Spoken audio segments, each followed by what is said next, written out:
Boa noite, meu nome é Rafael Dutra Basso, sou aluno de Sistema de Informação na UF e hoje vou apresentar meu trabalho de auditoria e segurança da informação, que é baseado num vídeo de Alessandro Long, o impacto da computação quântica na cibersegurança.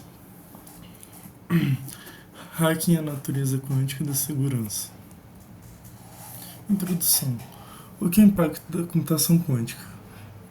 Quando o autor vai se referir à computação quântica, ele faz a metáfora como um hack à natureza. Por quê? Porque quando ele fala que ele está programando um algoritmo quântico, ele se sente programando o universo em seu mais nível básico para fazê-lo se comportar de maneira nova e poderosa.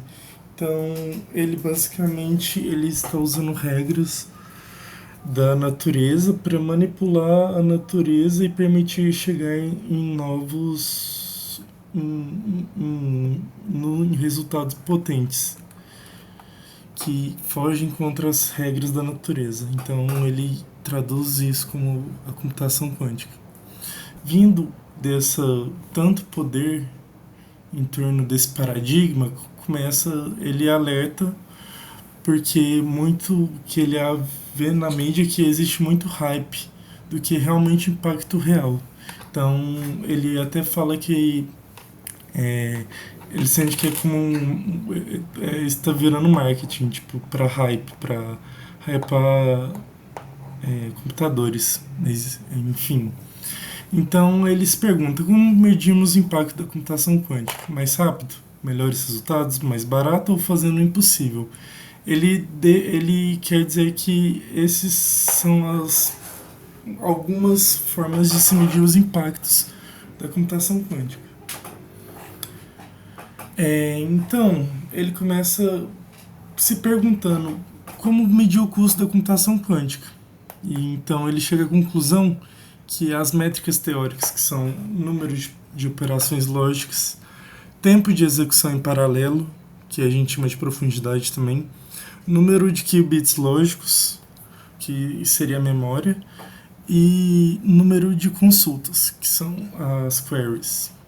Essas são as métricas teóricas em torno do algoritmo quântico, mas quando a gente pensa além do algoritmo quântico e colocar fatores do computador quântico funcionar, entram-se as métricas práticas: custo, energia, portas Toffoli, que é um tipo de porta específico para computadores quânticos que gasta muito tempo. Enfim, depois ele até fala da relação da quantidade de portas Toffoli com o tempo que o algoritmo é gerado. Quanto menos portas Toffoli, menor o tempo para ele ser executado, o algoritmo. Enfim, custa tempo. O tempo de clock, que é o tempo entre início e resposta, e qubits físicos, que é aquele até atrás, que um qubit lógico equivale a 1000 qubits físicos. Dessa diferença entre métricas teóricas e métricas práticas surge a estimativa de recurso, que é básica. A estimativa de recurso é o processo de traduzir as métricas teóricas em algum algoritmo em métricas práticas, ou seja, quando ele para de olhar apenas no custo em torno do algoritmo e considera o custo em torno do computador quântico em si, para gerar esses resultados. Aí, inclusive, estimativa de recurso é um método científico utilizado na pesquisa do Alessandro, que a gente vai ver agora.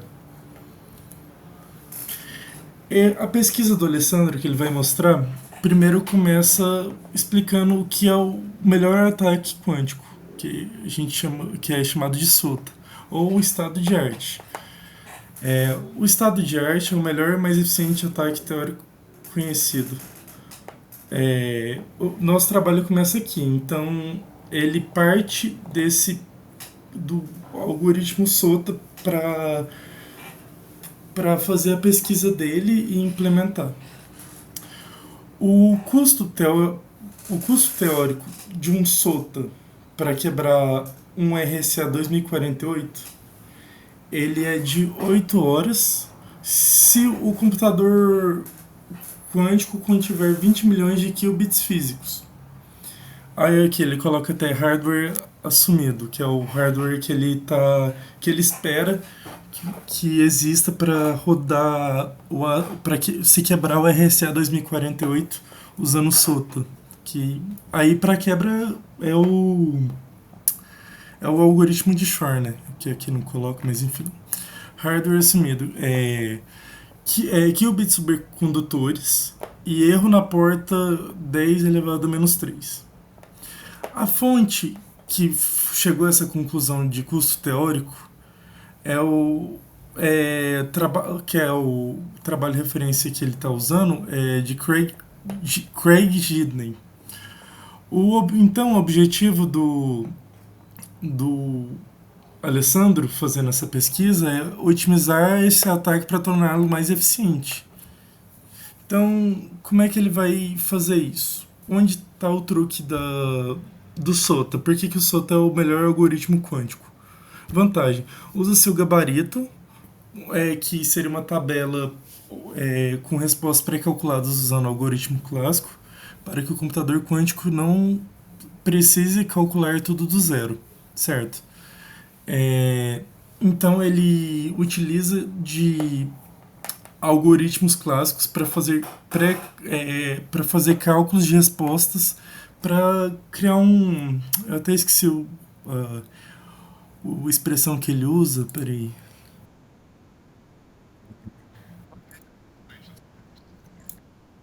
Um minuto.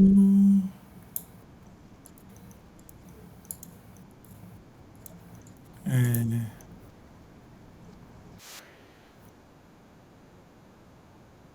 lembrei, desculpa. Overhead é o nome. Enfim, ele usa overhead, que é pré-preparar a máquina para rodar o algoritmo, porque o preparo da máquina demora em si muito tempo a resposta. Então acrescentaria muito, além do tempo de se executar o algoritmo quântico. Mas aí surge um problema. É diferente do computador normal, um computador quântico precisa gastar recursos para limpar o lixo de cada consulta feita ao gabarito. Esse é o processo de limpeza. Esse processo de limpeza é bem caro. Então, qual é a ideia do Alessandro Lungo? Ele faz uma limpeza mais eficiente. A pesquisa de Alessandro focou em otimizar o processo de limpeza, descomputação, para os dois tipos de criptografia. No avanço, no ataque do RSA, ele, se eu não me engano, ele conseguiu diminuir o, o número de operações de limpeza. Então, ele aqui coloca melhoria de 1% no total das operações, ou seja, ele consegue diminuir o número de operações para o algoritmo e isso vai surgir um impacto real, economia de 15 minutos no ataque teórico de 8 horas.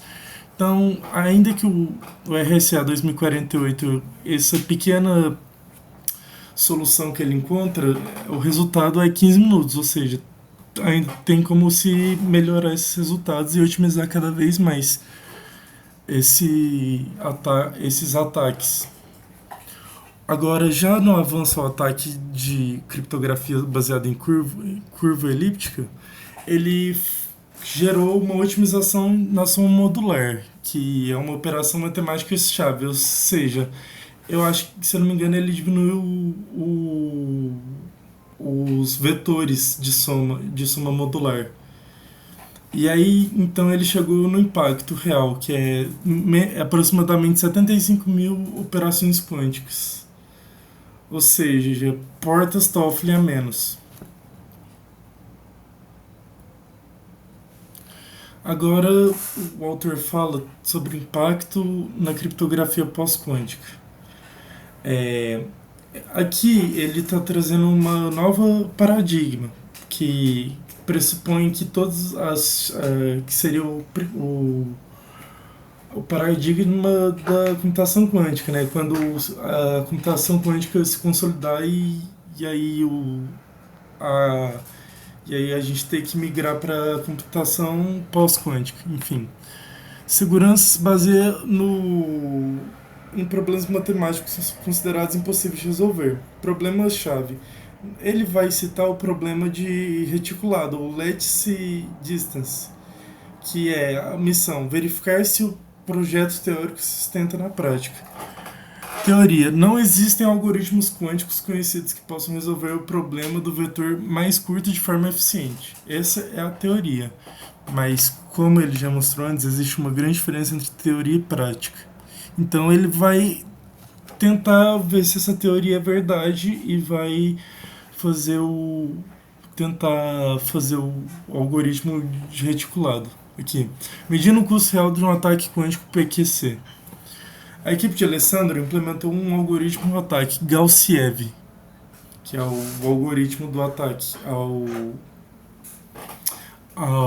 ao paradigma de reticulado, de distância lattice, enfim, distância do reticulado. Custo teórico do ataque. A dificuldade cresce de forma assintótica, de forma explosiva. Custo prático medido. Acompanhou exatamente a mesma curva de dificuldade da teoria. Então, ele chega ao contrário que, por enquanto, como Gaussiev ainda é o melhor algoritmo quântico para se quebrar esse paradigma de reticulado, lattice, que